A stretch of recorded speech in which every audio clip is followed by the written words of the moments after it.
Braff's third film as a writer-director shows steps towards maturation and features two solid lead performances. In the opening of A Good Person, the third film written and directed by Zach Braff, we hear Morgan Freeman's Daniel reading a quote as he looks out over his model train set and the town he's built. The quote says, "Blissfully have I been lost in a world of my own creation," and while we'll come to learn that this is true of Daniel's experience with this miniature world he's made, this also could be true of the previous films Braff has written and directed. His 2004 film Garden State has been criticized frequently over the last 2 decades for its quirkiness and tween nature, while 2014's Wish I Was Here certainly overdid it with its precocious, saccharine story. Braff created his own little worlds, where a song could change a person's life, and the unorthodox nature of these characters didn't feel out of place. In the nearly 10 years since Braff wrote and directed Wish I Was Here, he has mostly moved away from this idiosyncratic style, directing, but not writing. 2017's Going in Style, starring Michael Caine, Freeman, and Alan Arkin, and working in television, directing episodes of Ted Lasso and Shrink, frankly, perfect shows for Braff to try and hone his style and tone. With A Good Person, Braff returns to writing with a film that feels sort of like a combination of these two periods in his work, as he tells two stories in his latest film that work fine separately, but flourish when brought together. Florence Pugh stars as Allison, a pharmaceutical rep who is getting married to Nathan, Dickinson's Chinaza Uche. Allison takes Nathan's sister and her partner into New York City to look at wedding dresses, and after looking at her phone's map for a second, she gets in a crash that kills the couple.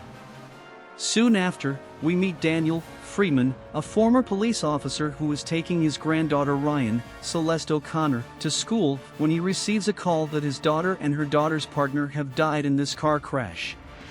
Cut to a year later, and Allison is still struggling to deal with the repercussions of the crash. She broke things off with Nathan and has been doing a whole lot of nothing, living with her mother Diane, Molly Shannon, and taking OxyContin to ease her physical and emotional pain. When Diane takes her pills away, Allison has to reckon with the fact that she's a junkie who needs something to ease her suffering. Similarly, Daniel has been raising Ryan since her mother's death, and with Ryan acting out in school and having sex with a boy far too old for her, it's been a lot to deal with. Nathan is an alcoholic who has been sober for a decade, yet the stress of his situation has made him really want to drink. After realizing she has a problem, Allison goes to a support group, where she runs into Daniel. He pleads for her to stay, realizing she has problems of her own, and states that it's a sign that they're together at the same meeting. As the two seek help, they start to form something close to a friendship, as they both continue to deal with the loss and pain in their lives. While A Good Person is by no means quirky in its approach to substance abuse, Allison's side of the story feels more in line with Braff's first 2 films, as Allison only rides a bike around the suburbs of New Jersey, often draped in her robe. But Nathan's story reminds more of Braff's work in the last decade, restrained, mostly without the notes that one has come to expect from him. It's an interesting balance to watch Braff play with, as if he's attempting to show his maturity, while also trying to be more reserved with the side of things that inherently feels more of his style. Yet it's when Braff unites these two sides that A Good Person really soars, as we see Allison attempt to make penance for her actions, while Nathan does his best to move past the incident that changed his life.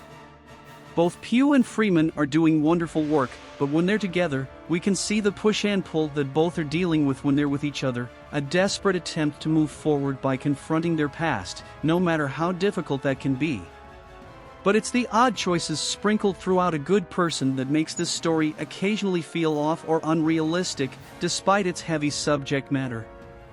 For example, we early on meet Allison and Nathan at their engagement party, and watching these two together and with their friends has an awkward tone to it that seems like Braff not knowing how to present these characters until after the tragedy strikes.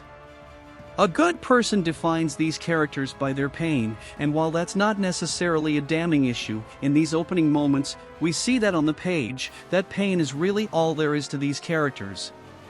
Another unusual scene late in the film finds Allison, Daniel, and Ryan at a party, and Braff is so focused on getting us to the party that he's forgotten to explain why so many other characters from this cast just happen to find this location as well, popping up without any rationale.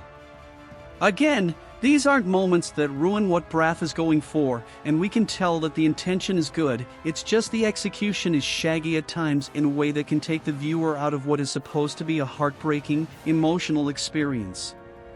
Led by two solid performances by Pugh and Freeman, A Good Person shows growth from Braff as both a writer and director as he attempts to push himself into a more mature story that we're used to from him.